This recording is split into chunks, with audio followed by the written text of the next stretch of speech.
시청자 여러분 안녕하십니까? 황보승이 장성호의 정치업 시작합니다. 네, 여러분 안녕하세요. 오늘도 TV자율보 구독, 좋아요, 댓글, 알림 설정까지 꼭 해주시기 바랍니다. 네, 4월 12일 서초대로에 2030 청년들 2만여 명이 군집회 윤 어게인을 외쳤습니다.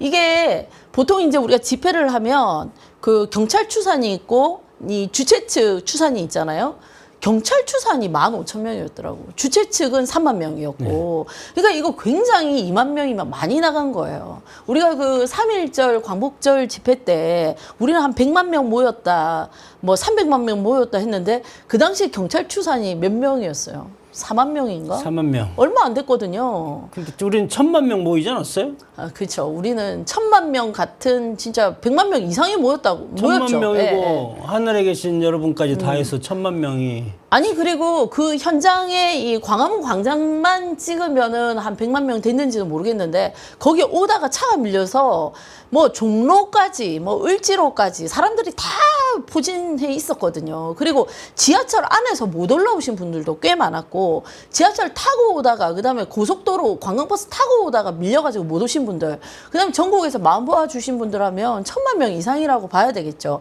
자, 근데 그 광화문에 사람 많이 모였을 때도 경찰 추산이 4만 명이었는데 경찰 추산이 15,000명이었다면은 제가 그날 현장은 미처 못 가봤지만 굉장히 많은 청년들이 지금 모인 거예요. 이분들이 윤 어게인을 외치고 있습니다. 이제 대통령께서 용산 한남동 관저에서 이제 서초동 사저로 이동을 하셨기 때문에 또 뭐 정광훈 목사님께서도 5년 뒤 윤 대통령이 다시 한번 출마할 것이다. 뭐 이런 얘기도 하셨는데 현실화 가능성에 대해서는 어떻게 생각하십니까? 뭐 세상에 안 되는 것이 있습니까? 지금 우리 정치 보면은 뭐 거의 징역형인 1심에서 징역형이 2심에서 무죄로 뒤집어지는 이런 상황인데 뭐 안 될 게 있겠습니까? 그렇죠. 헌법을 바꾸면 되죠. 네, 헌법을 네. 바꾸고 개헌하면 되는데 네.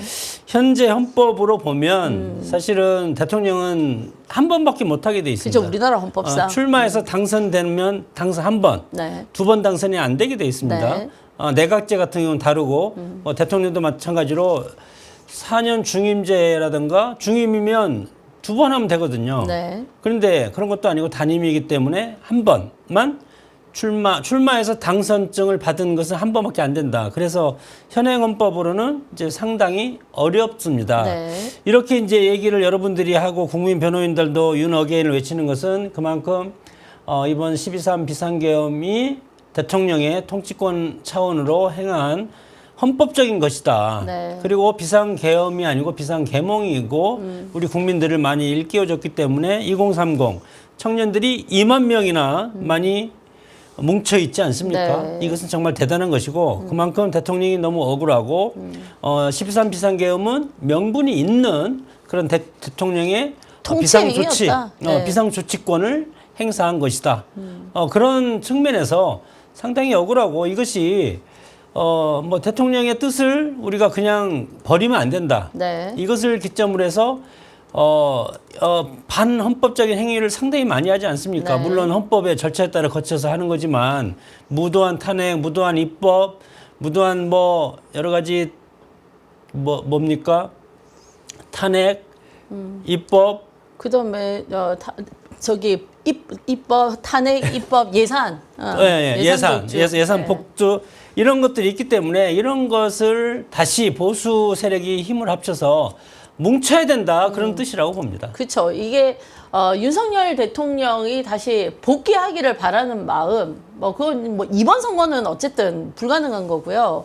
뭐 개헌이 예를 들어 이제 중임제로 개헌이 되는 것이 현직 대통령이 있는 상황에서 개헌이 되면은 그 중임의 적용을 현직 대통령이 못 받도록 돼 있어요. 네네. 근데 지금 어쨌든 윤석열 대통령은 일단 파면된 상태고 현직이 아니잖아요. 그러면은 결국 개헌은 지금 대통령 선거, 이번 대통령 선거와 같이 개헌 투표를 하지 않는 이상은 다음 대통령 때 개헌이 될 가능성이 크거든요. 그렇죠. 그렇게 보면은 지금 이제 뭐 형사상 지금 윤석열 대통령이 재판을 받고 있는 중이고 뭐 이거에 대해서 형이 확정되지 않았기 때문에 뭐 피의자 신분이라 하더라도 이 헌법재판으로 통해서 파면된 거 이거는 지금 출마의 부적격 요소는 아니라는 거. 아, 그건 아니죠. 네. 그리고 이제 개헌이 돼서 중임제로 되면 그 당시에 현직 대통령이 아니기 때문에 뭐 또 재선거에 나갈 수는 있겠죠. 다만 지금 이미 이제 조기 대선 국면에 접어들었기 때문에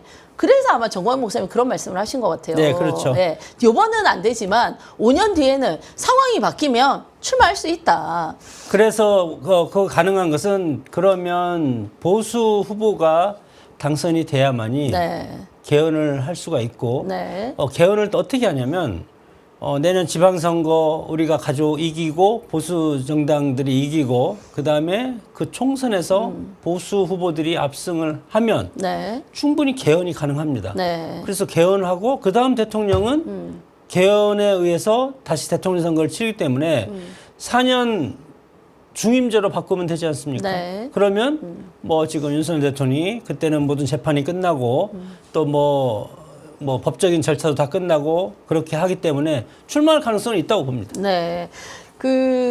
그렇기 때문에 이번 조기 대선에서야 뭐 윤 대통령이 출마는 못하겠지만 이 윤 어게인의 의미를 우리가 이 상징성을 잘 생각을 해야 된다. 정말 많은 보수 애국 시민들이 이 윤석열 대통령에 대해서 애석함을 가지고 있고, 그리고 헌재 판결에서 이 부정선거 부분이라든지 반국가 세력과 간첩의 활동, 그리고 그 민주당의 이 폭주가 얼마나 심각했느냐 하는 부분, 그리고 우리나라가 이거 친중화되는 거 아니냐, 한미동맹의 심각한 지금 위기 아니냐, 뭐 이렇게 우려됐던 부분에 대해서 국가 위기라는 인식하에 비상계엄을 했다고 윤 대통령이 주장을 했지만 헌재가 그걸 전혀 받아들이지 않았기 때문에 그것에 대한 우려와 울분이 지금 2030이 윤 어게인을 다시 주장하면서 저렇게 매주 주말마다 행진을 하는 것 같거든요. 자, 그러면은 이 2030이 주축이 된 어떻게 보면 국민 저항권 운동이죠. 이것이 앞으로 대선에 어떤 영향을 미칠까요? 상당히 큰 영향을 미치고 이번 보수 세력이 뭉치는 그런 계기가 되고 만약에 이런 모습들이 없으면 지난 40여일 동안 한남동 헌재 앞에서 보수 애국 시민들이 광화문까지 보수 애국 시민들이 상당히 뭉쳐 있지 않습니까? 네. 그것이 하루아침에 다 없어집니다. 그래서 이런 기조를 유지하기 위해서는 네. 정말 윤 어게인이라는 이런 국민 변호인단이죠. 지금 네. 한 20만 명이 넘는 걸로 알고 있는데 이런 분들이 전위대 역할을 해주는 것이 상당히 중요하고 그 기조를 유지해서 이것을 이제 트랜스퍼라고 하는데 전환을 시키는 네. 그런 작업을 지금 아주 잘하고 있다고 봅니다. 이것이 이제 어떤 방향으로 흘러가겠습니까? 윤 어게인을 하기 위해서는 이재명 대표에 대해서 여러 가지 심판해라. 이렇게 이재명 대표에 대한 비판으로 이 방향을 틀어가지고 사법 처리해라. 대법원 판결 빨리 해라. 그런 걸 계속 요구를 해야 되지 않겠습니까? 네. 이슈 전환이 필요한 시점이라고 봅니다. 네. 어제 이 자연인 윤석열 전 대통령에 대한 첫 형사재판이 있었습니다. 의원을 끌어내라고 지시를 했냐에 대한 그 증인신문이 집중적으로 이루어졌는데 이 선거기간 동안 윤 대통령의 재판이 계속해서 뭐 진행이 될 거 아닙니까? 네. 이게 대선에 미칠 영향, 전략상 민주당은 이 부분을 굉장히 이용하려고 할 것 같은데 어떻습니까? 그 내란 프레임은 이미 대통령은 헌재에서 어쨌건 네. 판면이 됐기 때문에 네. 국민들은 이제는 윤석열 대통령의 이런 것들은 지웠습니다. 특히 보수 애국 시민들은 결집돼 있고 민주당 지지층은 뭐 35% 그대로 가는 것 아닙니까? 네. 다만 중도 20%가 어떻게 생각하냐. 이제는 윤석열 대통령이 이제 일반인 신분이 됐기 때문에 국민 시각은 그 법대로 알아서 처리해서 법원에서 결정해 주세요. 그렇게 하고 앞으로도 계속 내란 프레임을 주장을 하면 그 주장한 민주당에 대해서 역으로 심판을 가할 가능성이 상당히 크다. 네. 그것이 이번 대선에 가장 큰 이슈가 되면 결국은 보수는 상당히 좋습니다. 아, 우리는 잘못했기 때문에 현재 심판을 받았는데 그러면 5개 재판을 받고 있는 이재명 대표 12개 혐의. 네. 이재명 대표는 어떻게 할 건데? 어떻게 책임질 건데? 네. 그리고 대통령이 돼서 만약에 유죄 판결을 받으면 그러면 그것도 불수추권 그렇게 불안정한 사람이 대통령이 되면 되겠냐. 네. 이 화살이 네. 중도층이라든가 국민적 화살이 이제 이재명 대표한테 갈 차례입니다. 네. 그래서 이재명 대표는 지금 상당히 불안해하고 하는 모습이 보이지 않습니까? 네. 뭐 겉에는 뭐 이렇게 막 그 털옷 입고 그 베이지색 옷 입고 쫙 멋지게 이렇게 파란색을 버렸어요 지금. 네, 파란색을 중도인 버리고 양. 아. 그 중도인 양 그렇게 했지만 지금까지 말을 보면 중도입니까? 말로만 중도하고 박근혜 전 대통령을 존경한다 해놓고 나중에는 아니 그거 장난으로 했다고 그러고 그걸 믿냐 그러고 또 재벌해체라고 했더니 나는 뭐 재벌해체 한 적이 없고 그리고 이재명 대표 아니요 저 이재용 예. 저기 회장 삼성 회장을 만나서 그런 모습을 보고 중도 우클릭 네. 말로만 중도 우클릭이지 지금 보면은 그 뭐 공유제라든가 과거에 했던 것이 그대로 살아있지 않습니까? 네. 그렇기 때문에 이렇게 포리부동한 것이 우리 국민들을 설득하기에는 어렵고 대선은 성공할 수가 없을 것이다. 그렇게 네. 전망합니다. 그러게요. 지금 뭐 어쨌든 윤석열 대통령은 어떻게 보면 파면으로 큰 대가를 지금 치른 상태인데 지금 형사재판 되고 있는 게 대선에 뭐 지금 같은 경우는 어쨌든 국민의힘 다른 후보가 나오는데 거기 영향을 미쳐야 될 이유가 없는 거죠. 이재명 대표 같은 경우는 그렇죠. 본인 스스로가 혐의를 받으면서 지금 재판에 나가야 되는 상황인데 뭐 국민의힘 경선에서 오세훈, 유승민 전 의원이 빠지면서 이제 일각에서 진보 언론들이겠죠. 남아 있는 후보들이 강경 보수다 이런 지적을 하거든요. 네. 지금 화면 쭉 보면 이제 후보 등록하신 분들 그 사진이 쭉 있어요. 근데 이분들의 면면이 그렇게 강경 보수입니까? 나는 잘 모르겠어요. 강경 김문수, 보수가- 나경원, 안철수, 양향자, 유정복, 이철우, 한동훈, 홍준표. 다 합리적인 보수주의자들이죠. 중도 보수가 또 빠진 강경파가 경선판이다. 뭘 강경파로 갑니까? 네, 그러니까요.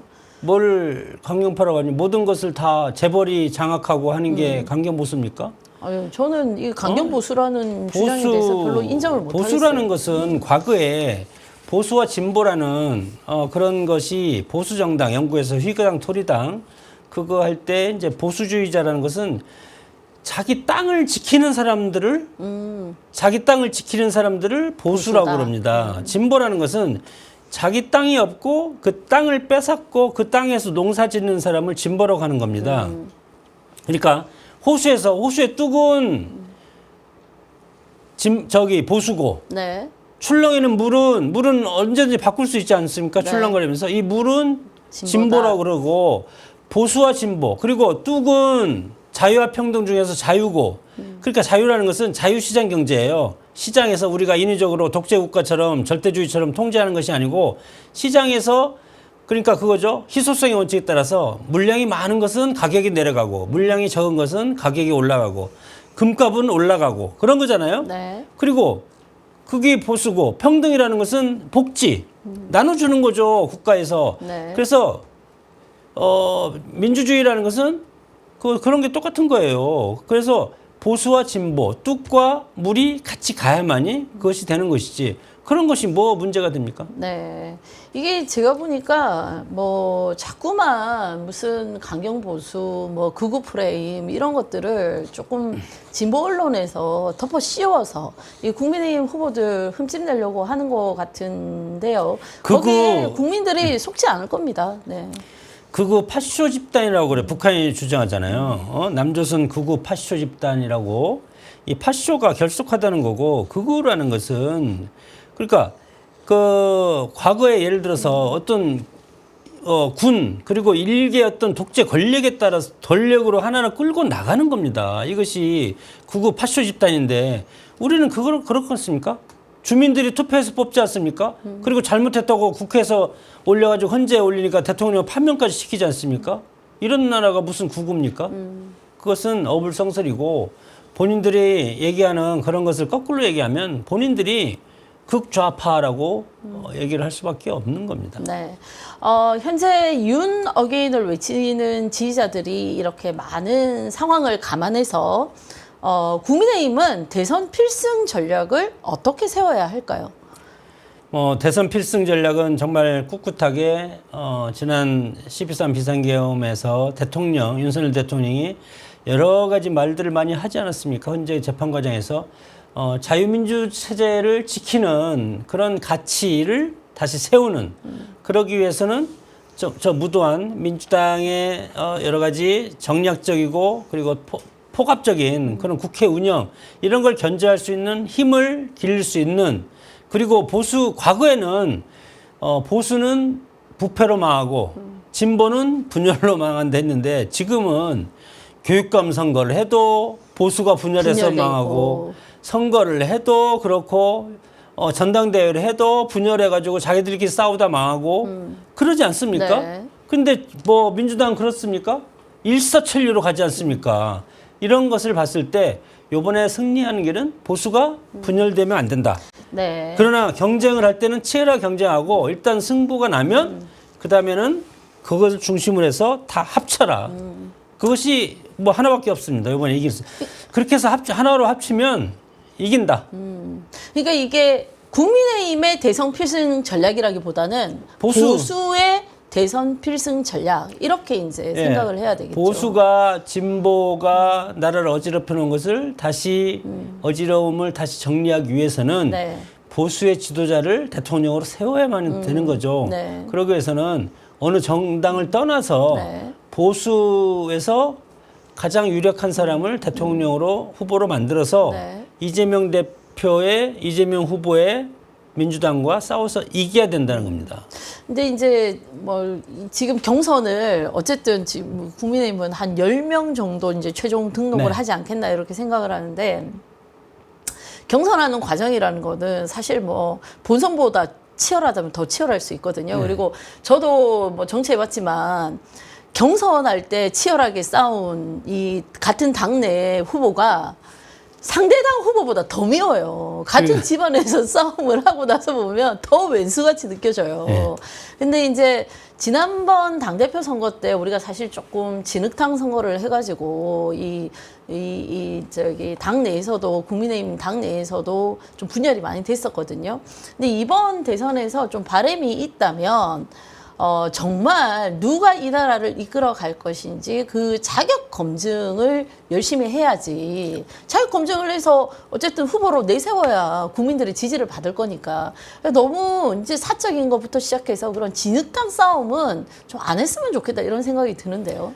근데 지금 경쟁으로서 안 할 수가 없는 게 지난번 민주당도 이재명 의원하고 이낙연 국무총리가 치열하게 싸우지 않았습니까? 네. 막판 오픈 프라이머리에서 마지막에는 이낙연 총리가 추월해서 이기려고 하다가 그냥 끝난 겁니다. 네, 그때 네. 이낙연 총리가 이길 가능성이 상당히 컸었는데 네. 그랬고 과거에 우리도 친이 친박 이명박 후보하고 박근혜 후보가 치열하게 싸웠을 때 정말 이때 그때 진짜 네.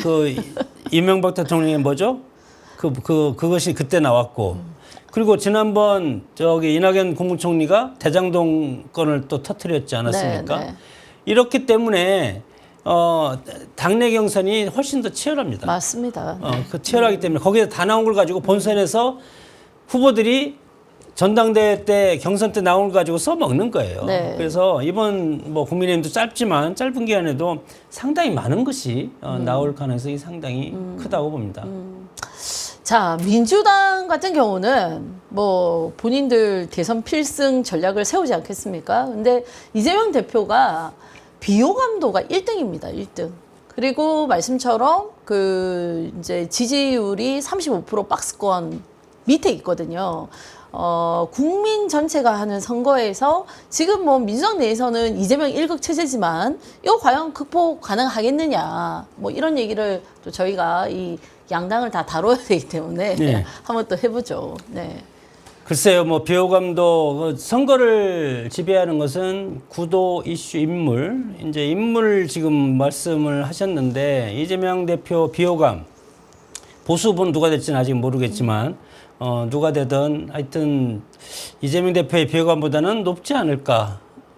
이렇게 생각이 보수 후보가? 아니 아니. 그러니까 이재명 대표보다는 비호감도 호감도가 높지 않을까. 호감도가 높다. 네, 그렇게 네. 생각이 들고 네. 비호감도가 높다는 것은 다른 말로 하면 표의 확장성이 없다는 겁니다. 중도층에서 확장성이 없기 때문에 35%에서 맥시멈 45%. 저 보수 진보와 붙었을 때. 그래서 이번 대통령 선거는 48%에서 51%, 52%, 48%에서 53%까지 얻는 후보가 승리한다. 그렇게 봤을 때 이재명 대표의 제가 맥시멈이 45%라고 생각했을 때 네. 막판에 네. 그랬을 때 이재명 대표의 이 비호감도가 대선에서 승리하기는 상당히 어려운 그런 수치가 아닌가 근데 개인적인 네. 전망입니다. 그러니까 결국은 45%를 얻고 지난번 뭐 윤석열 대통령 0.7% 차로 0.72%죠. 승리했지 않습니까? 뭐 그렇게 생각하면은 크게 표 차이가 날 것 같지는 않고 워낙 뭐 각각의 지지자들이 이렇게 나눠져 있기 때문에 결국 이제 중도층을 한쪽이 자체적인 예를 들어 보수가 똘똘 뭉쳐야 되고 그 다음에 거기서 이제 중도층 또 청년층 이런 사람들을 흡수해 와야 되는데 그렇게 생각하면 지금 뭐 무소속으로 이게 보수 진영이 있는 분들이 나간다라고 하는 것도 사실은 큰 문제고요. 그리고 여러 이제 또 보수의 정당들이 있는데 거기서 또 개별 후보를 내려고 하더라고요. 자유통일당도 지금 대선 후보를 자체적으로 낸다고 합니다. 근데 결국에는 종국에 가서는 반 이재명 연대를 만들어서 똘똘 뭉쳐야 보수는 됩니다. 그나마 가능성이 있다. 이렇게 볼 수 있겠죠. 뭉쳐야 되는데 이제 이준석 개혁신당 같은 경우는 안 뭉칠 가능성도 있고 그거에 대해서 지금 뭐 언론에 언급을 했다가 네. 상당히 반발을 하는 세력이 상당히 많습니다. 네. 그렇기 때문에 유권자들이라든가 당원들이 반대하는 것은 하면 안 됩니다. 후보들이. 그러게요. 그 김문수 장관이 네. 뭐 인선과도 연대할 수 있다 이렇게 얘기해가지고 지금 최근에 지지율에 저는 개인적으로는 문제가 좀 생겼다고 들었어요. 개인적으로는 이준석 대표가 그 개혁신당을 있지만 물론 보수 정당의 지지층도 뭐 몇몇 명이 있죠. 그럼에도 불구하고 이재명 대표를 지지하는 민주당을 지지하는 층도 상당 부분 있기 때문에 저는 제로섬이다. 그래서 그것은 뭐 표의 확장성에 크게 도움이 안 될 가능성이 있기 때문에 네. 굳이 거기에 지금 당내 경선을 하는데 얽매일 가능성 없고 다만 네. 만약에 이제 보수의 빅텐트를 치기 위해서 보수 정당 모여라 했을 때 본인이 스스로 와서 하겠다고 하면 네. 그것은 받아들일 수 있죠. 네. 그러나 굳이 뭐 이렇게 껴안으려고 할 필요 끼어넣을 없다? 할 필요는 저는 없다고 네. 이 연사 강력하게 주장합니다. 아우, 제가 박수 쳐드리겠습니다. 네. 결국은 뭐 각 정당이 대선에서 승리하기 위해서 또 각 진영이 각각 승리하기 위해서 최선을 다할 텐데요.